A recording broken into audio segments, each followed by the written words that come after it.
할렐루야. 여러분들 모두 반갑습니다. 어느덧 가을의 문턱에서 이제 10월 달을 향해 이제 마지막 주가 시작이 되어졌는데요. 추석 연휴 가족들과 오랜만에 조회하고 가족들과의 만남이 여러분들의 신앙생활에 계속 이어질 수 있는 은혜로 되어질 수 있길 간절히 소망합니다. 교회 소식 전해드리도록 하겠습니다. 교회 소식이라기보다도 코로나의 상황에 관한 이야기 또 소식을 매번 전해드리는데 확진자가 약 3천 명에 육박한다고 하죠.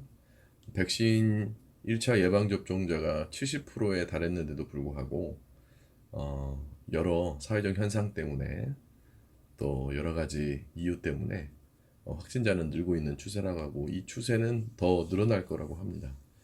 물론 이제 치사율은 많이 낮아져서 그 치사율이 낮아진 이유가 뭐 여러 가지 이유가 있겠지만 그럼에도 불구하고 이 코로나에 대한 어떤 여러 가지 조심해야 될 것들은 변함이 없을 것 같습니다. 특히 매번 누차 말씀드렸다시피 저희 교회에 이제 노인분들이 많이 계시니 또 기저질환자들 또 이런 것들을 고려했었을 때 참으로 현장 예배가 언제 드려질까 좀 많이 답답하기도 하고 빠른 날이 왔으면 좋겠다라는 생각이 듭니다. 좌우지간 좀 각별히 이제 코로나 감염으로부터 좀 더 조심해야 하고 방역 수칙을 더 잘 지키셔서 여러분들의 건강과 또 여러분들의 신앙생활에도 피해가 있지 않길 바랍니다. 많이 무뎌질 수 있는 상황이죠. 신앙에 대한 거, 또 여러 가지 삶에 대한 거. 그럼에도 불구하고 삶이 지속되어지는 순간 우리에게 삶을 주신 하나님의 어떤 인생에 대한 어떤 여러 가지 경륜을 생각했을 때 그 가운데서 은혜를 발견할 수 있길 더 간절히 소망하고 바랍니다. 교회에 대한 상황은 이 현장 예배에 대한 것이 한 10월 정도 되어지면 위드 코로나로 이게 좀 가능할 수 있지 않을까 이렇게 기대는 하고 있습니다만 도무지 알 수 없을 정도로 이렇게 좀 답답한 심정이 있음에 조금 우리가 함께 같이 기도할 수 있으면 좋겠습니다. 지난번에도 말씀드렸다시피 재난지원금 대부분 제가 이렇게 성도분들 얘기를 들어보니까 다들 타셔서 잘 가사에 도움되어질 수 있는 사용 용도로 하신 것 같고요. 이제 점점 날씨가 싸늘해질 것인데 그 싸늘해진 날씨와 더불어서 감기도 조심하셔야 되고 또 코로나에 대한 것도 이럴 때 더 여러분들이 조심히 할 수 있으면 좋겠습니다. 저도 이제 1차 예방접종, 화이자 예방접종은 맞았는데요. 이거에 대한 어떤 예방적 차원, 또 여러 가지 정황, 교회로서의 어떤 입장, 뭐 이런 것들을 늘상 걱정하고, 늘상 기대하고, 또 늘상 기도하고 있습니다. 여러분들도 함께 같이 기도하며 또 잘 극복할 수 있으면 좋겠습니다. 마지막으로 이제 추석 연휴에 대한 거 잘 보내셨을 텐데 더불어 또 목회자의 가정이 있지 않으시고 여러모로 또 선물과 또 여러모로 안부와 인사해 주신 우리 성도 여러분들께 먼저는 감사하다는 말씀 드리고 또 그것이 저에게 또 큰 위로가 되어져서 또 목회하는 데 있어서 또 여름에 또 저희 가정을 이끌어가는 데 있어서 도움이 됐다라는 거 다시 한번 말씀드리고 이렇게나마 감사하다라는 말씀 전해드리도록 하겠습니다. 우리 오늘 이제 말씀 같이 보도록 할 건데요. 말씀은 이제 산상수훈이 끝나고 난 이후 예수님이 이제 행적에 관한 부분 시작되어지는 부분인데 그 말씀 같이 이어서 보도록 하겠습니다. 말씀은 마태복음 8장 1절부터 4절까지의 말씀입니다. 8장 1절부터 4절. 원래 본래는 17절까지가 한 챕터라고 저는 정의 내려지고 있는데 이것을 이제 3등분해서 쪼개서 이렇게 설교를 할 것이니까 그것을 좀 참고하셔서 말씀에 대한 것을 듣고 은혜 많이 받으실 수 있길 바랍니다. 마태복음 8장 1절부터 4절까지의 말씀입니다. 제가 읽겠습니다. 예수께서 산에서 내려오시니 수많은 무리가 따르니라. 한 나병 환자가 나와 절하며 이르되 주여 원하시면 저를 깨끗하게 하실 수 있나이다 하거늘 예수께서 손을 내밀어 그에게 대시며 이르시되 내가 원하노니 깨끗함을 받으라 하시니 즉시 그의 나병이 깨끗하여진지라. 예수께서 이르시되 삼가 아무에게도 이르지 말고 다만 가서 제사장에게 내 몸을 보이고 모세가 명한 예물을 드려 그들에게 입증하라 하시니라.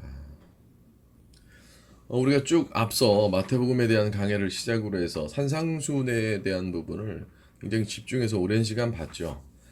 산상수훈은 예수님의 사역의 시작을 이제 메시지로 구체적으로 공표하는 것과 같고, 그 공표한 메시지가 이제 산상수훈의 7장 부분의 마지막까지라면 이제 8장 부분부터는 그 산상수훈에 이른 예수님의 행적, 그러니까 산상수훈을 선포하시고 어떤 행적을 보이셨는지가 바로 지금 이 8장부터 이제 시작이 되어집니다.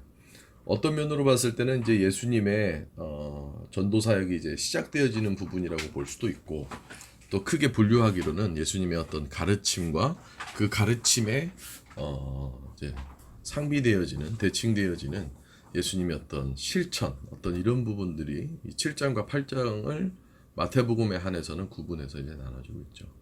우리가 먼저 눈여겨서 볼 것은 산상수훈을 전하시고 바로 예수님의 이제 실천적인 요소가 진행이 되어지는데, 그 실천적인 요소의 첫 실천이 어떤 이적의 행함이 되어지거든요. 근데 그 이적의 행함 중에서도 그 이적이 무엇이냐? 병든 자를 낫게 했다라는 것이 큰 의미로 다가오는 겁니다. 그래서 바로 서두의 첫 번째 중요한 오늘 이 말씀 강해의 핵심이 되어지는 것은 곧 예수님의 가르침과 그 가르침에 대한 것이 온전하게 적용되어졌을 때는 나음과 회복과 놀라운 삶의 변화가 이뤄진다라는 것을 이 8장 1절부터 4절까지의 말씀이 얘기하는 겁니다. 어쩌면 이 첫 번째 이 핵심이 가장 중요한 우리의 믿음을 통하여서 우리의 신앙이 성장하고 성숙하고 깨닫고 느끼게 되어졌을 때 표출되어지고 나올 수 있는 것이 이런 삶의 변화 혹은 변혁, 그리고 삶에 대한 어떤 놀라운 이적, 이런 것들이 이렇게 이어질 수 있다라는 걸 얘기하는 거예요. 그러니까 쉽게 표현하면 이런 겁니다. 내가 예수를 믿게 되어지는 건 먼저는 이성적 반응과 내 마음의 받아들임이 생기고 나면 그 다음으로 나타날 삶의 모습들은 변화된 모습, 삶의 놀라운, 내가 그토록 억눌려 있고 힘들어 했었고 괴로웠었던 것들로부터 자유해질 수 있는 삶의 모습이 나타난다. 사실 우리가 예수 믿어 아무 삶에 대한 변화도 없고 삶에 대한 개선도 없고 삶에 대한 깨달음도 없고 나타나지는 것이 없다면 아무 의미가 없겠죠. 그저 그것은 종이에 쓰여진 글자일 뿐이지, 종이에 쓰여진 글자가 나의 삶에 스며들어 내가 표현할 수 있고 그 표현을 통해서 나타날 수 있다면 그것이 바로 신앙 생활이 되어지는 거죠. 제가 예전에도 말씀드렸다시피 신앙이 있으면 생활이 있다라고 얘기를 했죠. 앞서 산상수훈이 신앙에 해당이 되어지는 거라면 굳이 이것을 대비해서 말씀드리자면 이 8장 1절부터 4절까지의 놀라운 이적의 시작은 생활에 다다르는 거죠.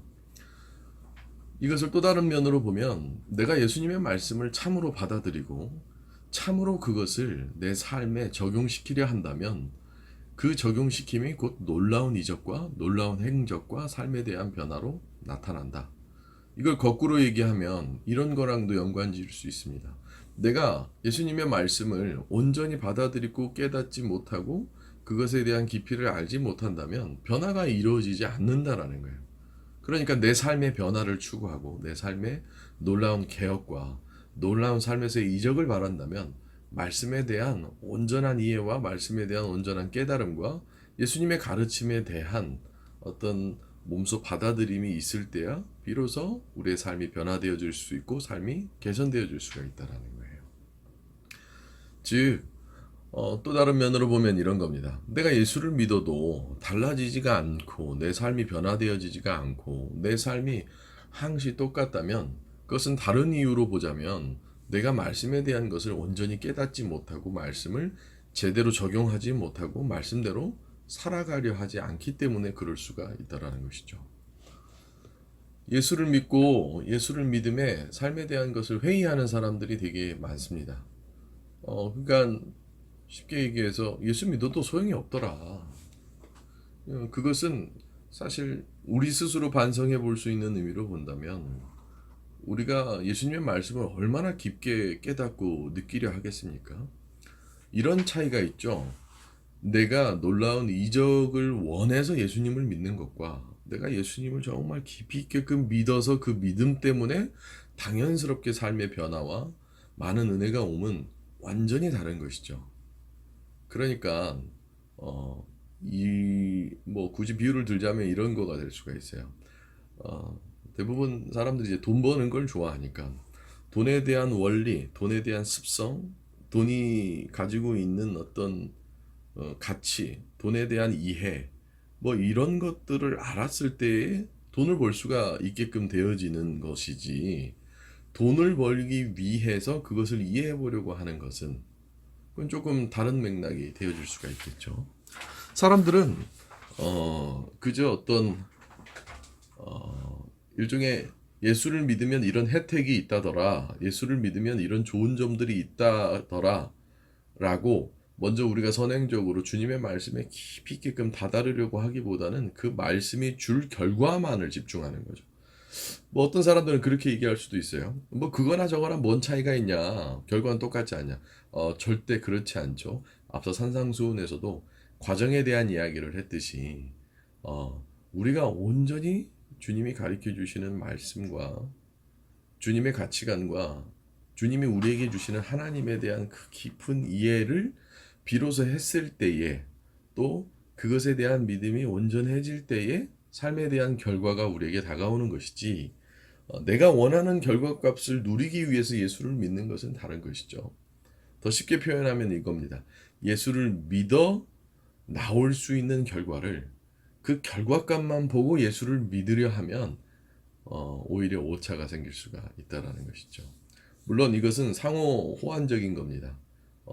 이게 같이 맞아 떨어져야지만 삶에서의 은혜와 삶에서의 모습으로 나타나니까 말이죠. 하지만 우리는 그런 것들을 잃어버리고 살기 때문에 왜 이렇게 안 나와? 왜 저렇게 안 나와? 원리를 이해를 해야 하는데 그 원리는 없이 결과값만을 생각하기 때문에 우리의 신앙생활은 잘 맞지 않는 것이 되어지겠죠. 그러니까 이 모든 것들을 통틀어 여러분들에게 제가 선제적으로 여러분들에게 꼭 목회자로서 성도들에게 강조하고 싶은 것은, 먼저는 주님의 말씀의 깊이를 알고 깨닫고 느끼는 것이 중요하다. 그럴 때 그 깊이 있게끔 깨닫고 느끼는 것들이 주님의 은혜와 삶에 대한 좋은 모습들로 나오는 것이지, 어떤 좋은 모습을 가지기 위해서 나올 수는 없다라는 거죠. 마치 이런 거랑 똑같아요. 무엇을 하면 건강해질 수 있다라고 가정해 봅시다. 내가 몸이 안 좋은데 건강해진다라는 어떤 결과값만을 생각해 버린 나머지 어떻게 식습관을 조절하고 어떻게 내 마음가짐을 가져야 하며 무엇을 조심해야 하고 무엇을 따라야 될지는 온데간데 없고 그냥 건강이 좋아진대. 그리고 자꾸 주님의 깊이 있는 깨달음을, 주님의 말씀에 대한 것을 깊이 있게끔 깨달으려고 하기보다는 단순화시켜서 깨달아 버리려고 하는 것. 뭐 이런 거 있죠. 사람들은 굉장히 그런 걸 좋아해요. 뭐 작정 기도를 하면 뭐 내가 원하는 것을 하나님께서 들어주실 거다. 근데 여러분들 생각해 보세요. 작정 기도를 한다는 행위 자체가 어찌 내가 원하는, 하나님께서는 원하시지 않지만 내가 원하는 것에 대한 결과값으로만 나올 수가 있겠습니까? 작정 기도를 하기 전에 그 기도라는 게 무엇인지, 내가 어떻게 기도를 해야 하는지, 그 기도에 대한 내용과 기도에 대한 목적과 이유가 온전히 주님 앞에 합당했을 때 그것이 온전하게 이루어지겠죠. 그러니까 로또 복권이 당첨되어질 때 그 확률과 로또 복권이 어떤 의미와 로또 복권의 뭐 이런 것들은 다 온데간데 없고, 그것이 왜 생겼는지 뭐 그런 것들은 알지 못한 채 그냥 무작정 당첨되는 것만을 생각하는 어떤 그런 모습으로 살아갈 때가 많이 있잖아요. 그러니까 좀 전체적인 것들에 대한 것들을 알고, 그러니까 제가 요즘 늘상 많은 믿음의 사람들에게 강조하는 부분 바로 그거예요. 좀 알고 믿어라.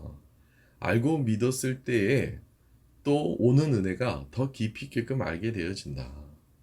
사랑하는 성도 여러분들, 주님을 그냥 믿는 것도 의미가 있겠지만 그냥 믿는 것보다는 더 깊이 있게끔 깨닫고 느끼고 알아가려 하고 또 그 가운데서 번뇌를 하고 그 가운데서 노력을 하고 그런 가운데서 깨달음이 내 몸에 혹은 내 영에 내 삶에 온전히 스며들어졌을 때에 은혜가 더욱더 값진 것이 되어지고 그 은혜를 누릴 수 있는 자격이 되어지는 것 아니겠습니까? 우리가 예수를 믿는데 우리가 예수를 잘 몰라요.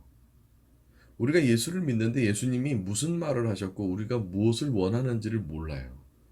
근데 예수님은 만병통치약처럼 모든 소원을 들어주실 이처럼 절대값으로 놔버리고 그저 예수를 믿기만 하면 된다라는 그런 단순 논리로 접근하는 바람에 그 믿기만 하면 된다라고 했었을 때 그 믿음에 대한 것이 얼마나 깊이 있는 것인지를 깨닫지 못하고 단순화해버려서 믿기 때문에 우리는 항상 왜 이게 안 되지? 왜 나는 이랬는데 저렇지? 라고 생각하며 살아가지 않습니까? 고로 이 코로나로 복잡해져 버린 세상 가운데 왜 많은 신앙인들이 오히려 더 신앙이 올바르게 쓰고 신앙이 더욱더 강해져야 될 시기에 사실 우리가 신앙을 갖는 이유는 이 코로나의 상황 속에서도 더욱더 빛이 날 수 있게끔 주님은 가르쳐 주시거든요. 근데 참 희한하게도 코로나가 터지고 내 삶이 어려워지면 어려워질수록 주님을 멀리 떠나버리는 거죠. 그게 제가 앞서 말했었던 쭉 말했었던 그 논리와는 상반되어진 거예요. 그게 왜 그러냐? 우리가 주님을 잘 모르기 때문에 그렇죠. 예수를 믿긴 믿는데 예수를 잘 몰라요. 우리 늘상 그럴 때 있지 않습니까? 내가 부모님을 믿어요. 그리고 부모님이 항상 우리에게 은혜를 주십니다. 근데 가만히 생각해 보면 그 부모를 잘 모르죠. 어떤 취지로 그런 말씀을 하셨는지, 어떤 마음으로 그런 말씀을 하셨는지, 그 안에 담겨져 있는 뜻은 무엇인지. 그러니 제가 간단하게 말씀드리면 좀 알고 믿어야 된다 이거예요. 성경을 몇 독을 했건 뭐를 했건 몇 독을 하면 뭐 합니까? 주님을 모르는데 주님이 뭘 좋아하시는지 주님이 산상수훈을 통하여서 우리에게 무엇을 깨닫게끔 하기를 원하시는지 주님이 우리가 하나님을 바라볼 때 어떻게 바라봐야 되는지를 정말 깊게 생각하고 깨닫고 그것 가운데서 은혜를 누릴 수 있는 단계를 원하시는 것이지 결코 그 결과값만을 바라보면서 주님이 요술방망이처럼 그렇게 해주지는 않는다라는 겁니다. 사랑하는 성도 여러분들, 여러분들 주님을 얼마나 아십니까? 나 주님 좀 알아. 근데 아쉽게도 산상수훈에도 얘기했다시피 나는 너희를 모른다. 라고 한다라고 가정해 보세요. 얼마나 슬픈 일이겠습니까? 그러니 여러분들이 주님을 알기를 원해야 합니다. 그리고 그 주님을 알기를 원하는 것 가운데 주님이 우리에게 무엇을 알려주시고자 했는지 앞서 오늘 이 말씀에 대한 은혜를 느끼기 전에 마태복음의 산상수훈에서 가르쳐 주셨던 그 수많은 깊이 있는 말씀을 깊게 깨달아 봐야 될 필요가 있다는 것이죠. 그래서 여러분들은 주님을 더욱더 깊게 알기를 원해야 하고 깊게 알기를 원했을 때의 은혜 또한 정말 깊게 느껴지는 거예요. 자녀가 있다라고 가정해 봅시다. 부모님이 나에게 아주 값비싼 선물을 줬어요. 근데 그 값비싼 선물은 정말 부모님이 고생하고 땀 흘리고 힘들게 뭔가 일을 해서 그 노동에 대한 대가와 그 고생에 대한 대가로 버는 돈으로 사온 선물이라고 가정해 봅시다. 내가 그걸 알아요. 그럼 그것이 얼마나 값진 것인지를 알지 않겠습니까? 흔히 십자가의 은혜가 얼마나 값진 겁니까? 날 위해서 목숨을 버리신 주님의 은혜. 근데 주님이 십자가에서 돌아가시며 혹은 주님이 그 십자가의 길을 가면서 겪었었던 그 주님의 그 수많았었던 노역과 힘듦과 괴로움을 우리는 알지 못하잖아요. 우리는 그저 TV를 켜며 TV에서 나오는 그냥 메시지를 들으며 아주 고상하게 주님의 슬픔을 마치 영화에서 보는 슬픔처럼 느껴지는 하물며 그 영화에서 슬픈 장면이 나오면 눈물이라도 흘리는데 우리는 그 주님의 깊고 깊은 가르침과 그 주님의 말씀 안에 담겨져 있는 깊은 해악을 결코 깨닫지 못해서 그냥 주님을 업신여길 때가 되게 많이 있잖아요. 한번 생각해 보십시오. 여러분들이 주님을 모르는 채 살아가는데 주님이 나중에 여러분들이 죽어서 주님을 만났을 때 주님이 알아주길 원한다라는 거 참 우리가 우리 스스로 양심에 느껴야 될 많은 무거운 혹은 깨달아야 될 진정 깊이 있는 것은 아니겠습니까? 그러니 사랑하는 성도 여러분들 주님을 꼭 깊게 깨닫고 믿었을 때의 놀라운 이적과 행적이 우리에게 온다라는 것과 주님을 알고 믿어야 됨을 꼭 잃어버리지 마시기 바랍니다. 다시 말해 이 첫 번째의 의미를 더 깊게 말씀드리자면 내가 주님을 온전히 믿었을 때 온전한 은혜도 올 수가 있다라는 거예요.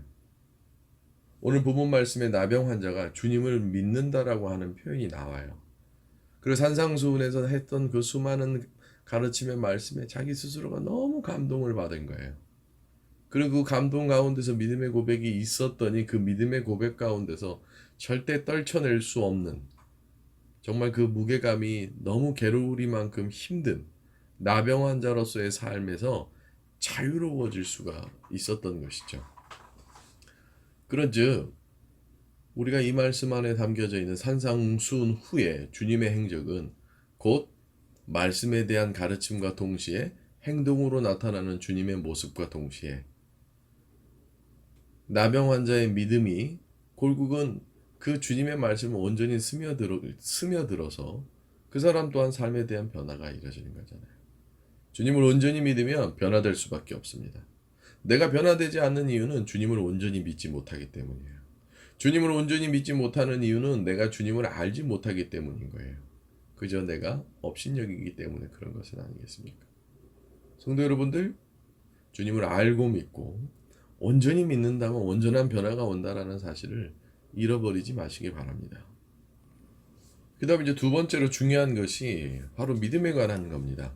아무리 좋은 가르침이건 깊이 있는 말씀이건 그 말씀에 대한 것에 대한 믿음이 없다면 그 믿음에 근간한 은혜는 올 수가 없다라는 거죠. 하지만 우리는 믿음 없이 은혜를 구하죠. 정말 그런 분들이 되게 많습니다. 교회를 다녀요. 근데 교회를 다니는 것으로 종교적인 행식만 할 뿐이지 믿음은 없어요.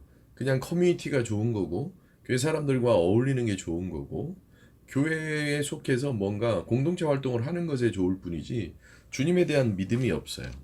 실제로 요즘 많은 교회들이 믿음 없이 교회 생활을 하는 경우가 너무 많죠. 삶에 익숙해져 버려서 그저 그냥 그 공동체에 속해서 공동체 있기 이전에 믿음의 공동체라는 걸 꼭 잊어버려서는 안 된다라는 거예요. 우리는 믿는 사람들의 모임이지 우리가 모여서 교회가 된 다음에 뭐 믿음은 없어도 되는 것처럼 그렇게 되어져서는 안 돼요. 그래서 항상 원래 이 교회를 입교하거나 이제 신앙을 갖게끔 되어질 때 침례식을 베풀고 혹은 신앙 간증문을 쓰고 그런 것들이 사실 믿음을 요구하는 건데 그게 지금에 와서는 그저 헐의 허식 같은 그런 것이 되어지는 거죠.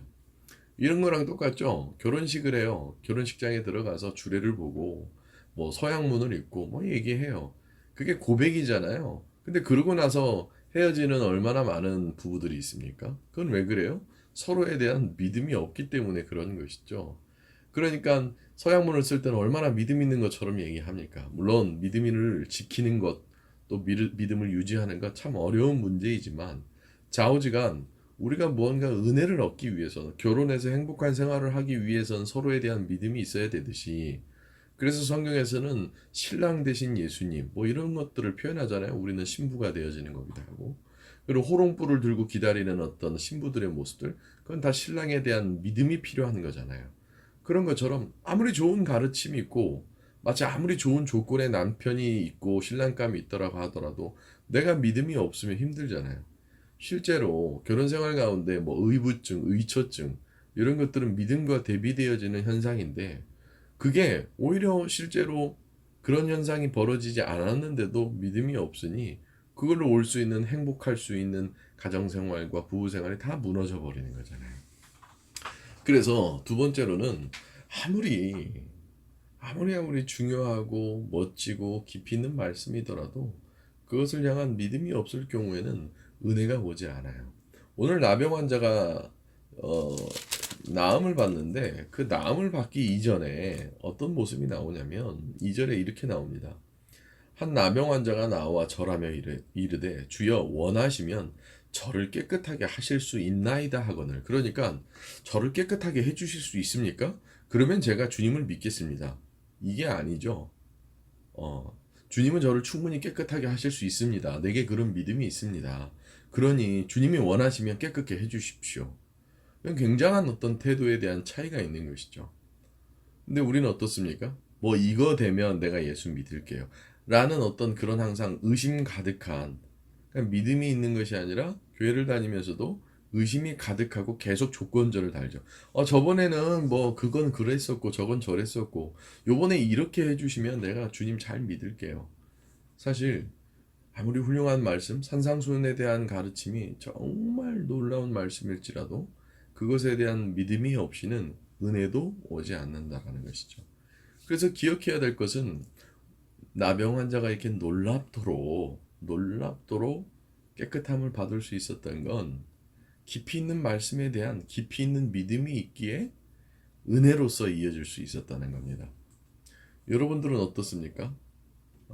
깊이 있는 말씀만큼이나 그 말씀에 대한 깊이 있는 믿음이 있어서 은혜로 옵니까? 어떻게 하다 보니 얼렁뚱땅 넘어가서 은혜가 내게 왔는데 그 은혜가 은혜인지도 모르고 그냥 은혜를 누리기에 바쁘고 그 은혜에 대한 감사함도 모르고 그 은혜가 어떤 원리로 나에게 왔는지도 모르는 채 살아가기 바쁘지 않아요?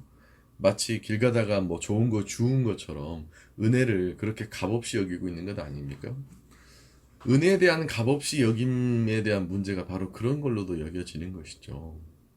내가 받은 은혜가 있어요. 근데 그 은혜가 어떤 주님의 원리로 나에게 왔는지를 몰라요. 그것만큼 은혜를 모르는 사람들도 없는 거죠. 그러니까 은혜를 모른다라고 했었을 때에 그냥 내가 단순하게 몰라서 모르는 무지함을 떠나서 알아야 되는데 모르는 그런 무지함도 생길 수 있죠. 여러분들이 예수를 믿어서 누리는 은혜들이 정말 많이 있습니다. 근데 그 은혜가 은혜인 줄은 아십니까? 혹은 그 은혜가 어떻게 돼서 어떤 과정을 통해서 나의 어떤 믿음을 통하여서 어떤 말씀을 통하여서 나에게 이렇게 은혜로 왔는지는 기억하십니까? 한번 여러분들 스스로를 가만히 돌이켜 보십시오. 여러분들이 어떤 믿음으로 어떤 은혜를 누렸는지, 그리고 그 믿음은 어떤 깨달음과 어떤 믿음에 대한 말씀으로 나에게 이렇게 왔는지. 우리는 은혜 아니면 살 수가 없는데, 우리 모든 인류는, 우리 모든 사람들은 하나님의 은혜로서 살아가는 것인데, 그 은혜는 나도 모르는 무언가의 믿음을 통하여서, 그리고 그 믿음은 주님께서 이 세상 모든 천태만상을 보시면서 우리에게 전해주신 그 깊이 있는 말씀에 대한 통찰력으로 그것에 대한 믿음 때문에 우리는 은혜로 살아가는 것이잖아요. 그래서 사랑하는 성도 여러분들, 두 번째 제가 여러분들에게 강조드리고 싶은 것은 아무리 귀한 말씀이라도 그것에 대한 믿음이 없으면 아무 의미 없습니다. 여러분들은 말씀에 대한 믿음이 있습니까? 그저 말씀을 문자로만 보지 않습니까? 그저 말씀을 그리스 로마 신화의 책자처럼 여기고 있지 않습니까? 그것이 강력한 믿음이 필요하다라는 것, 그것은 강력한 은혜로 이어진다라는 것을 잃어버리지 말아야 되는 것 아니겠습니까? 내가 은혜를 받았다 한들 그 은혜가 어디로부터 오는지를 곰곰이 생각해 보면 그 믿음인 거예요. 여러분들 누리고 있는 은혜가 있으시죠? 그 누리고 있는 은혜는 여러분들 하나님을 믿는 사람들이라면 여러분들의 그 믿음의 근간을 통하여서 은혜가 온 겁니다. 그러므로 꼭 기억하십시오. 여러분들의 믿음이 은혜를 불러일으키는 것이고 여러분들의 믿음은 하나님의 깊이 있는 우리를 위해 우리에게 요구하시는 그 깊이 있는 말씀에 대한 깨달음과 자기 돌아봄과 회개와 그 회심과 또 깨달음과 또 뉘우침과 그런 것들로부터 온다는 사실. 그것을 꼭 잊지 마실 수 있길 소망합니다. 마지막으로 이 세 번째는 자유함과 연결이 되어집니다. 그냥 은혜로 끝나는 것이 아니라 그 은혜는 이 세상의 죄악으로부터 자유해질 수 있기 위해 십자가에 못 박혀 돌아가신 예수 그리스도의 은혜가 우리에게 이어져 결과적으로는 자유함인 거예요.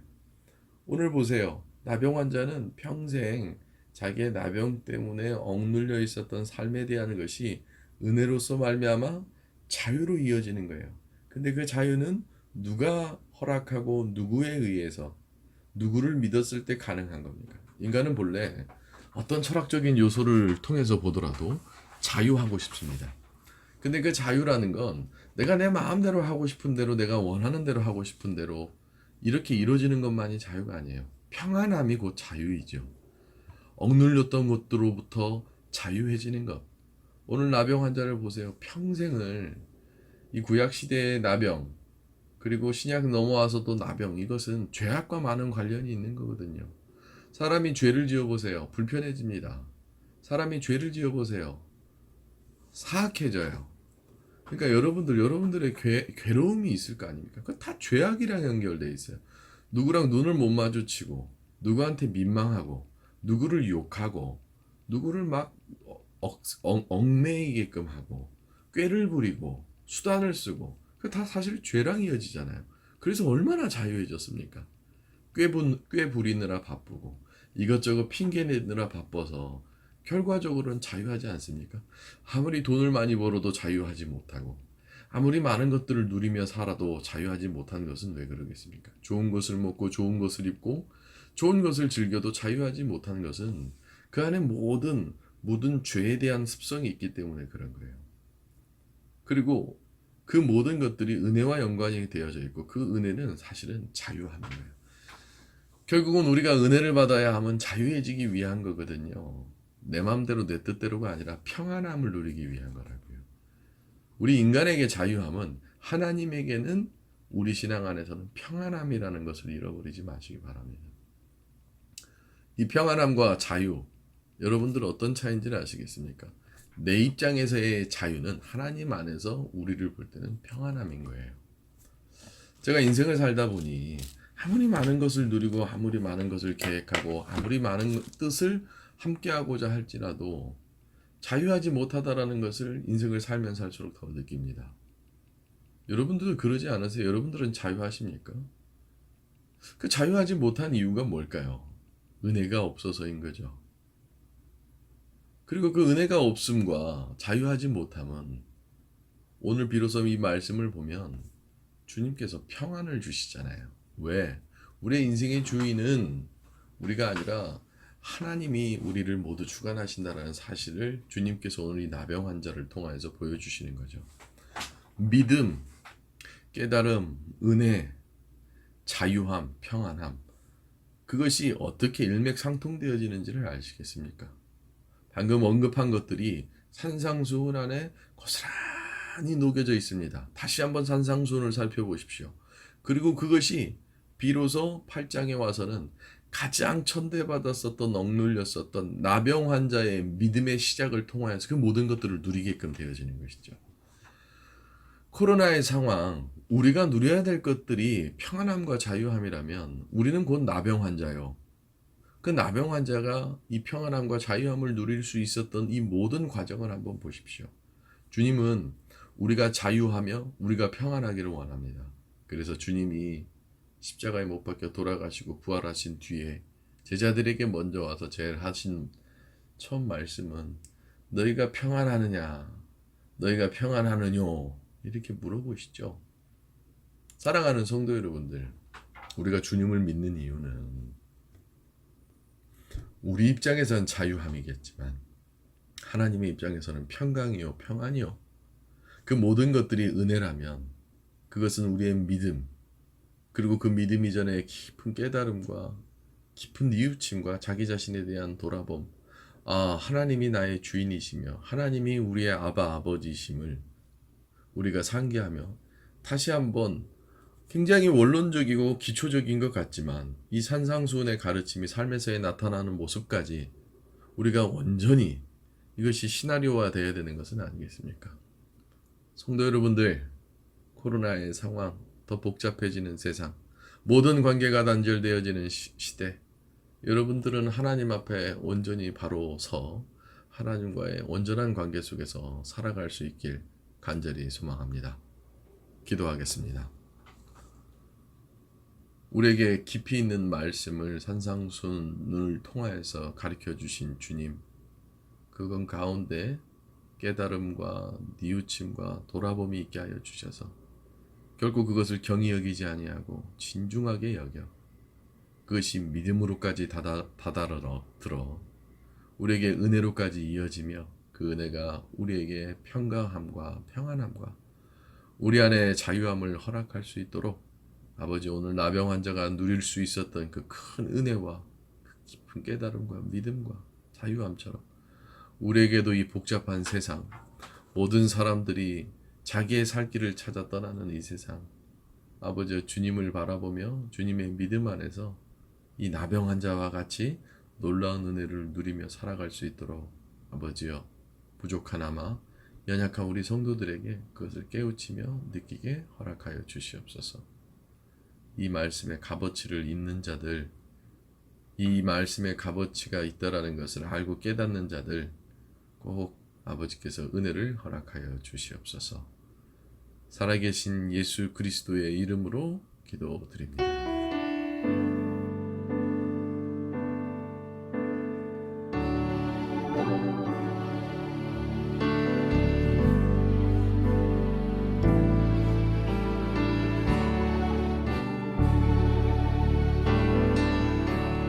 은혜 아니면 살아갈 수가 없네.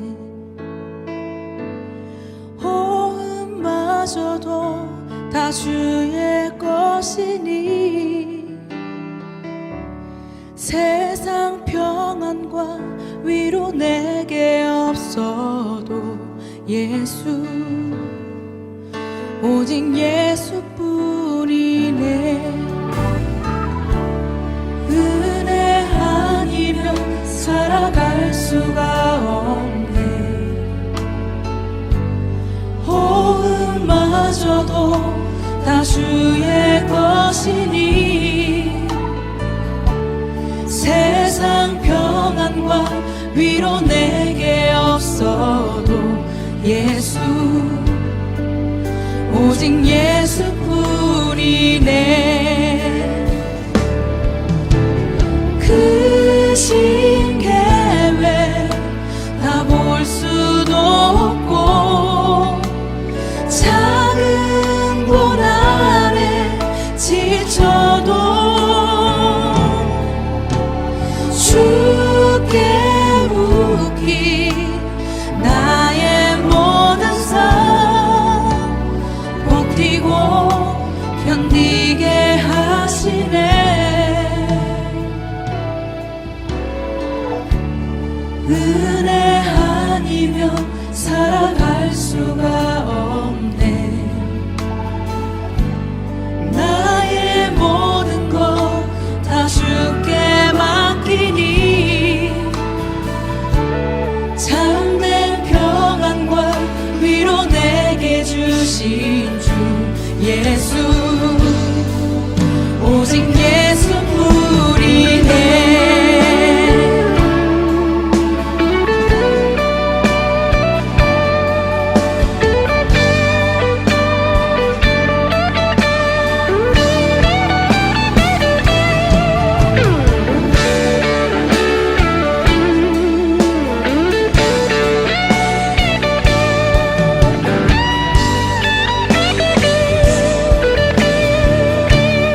주신 주 예수 은혜 아니면 살아갈 수가 없네. 나의 모든 것 다 주께 맡기니 참된 평안과 위로 내게 주신 주 예수 오직 예수뿐이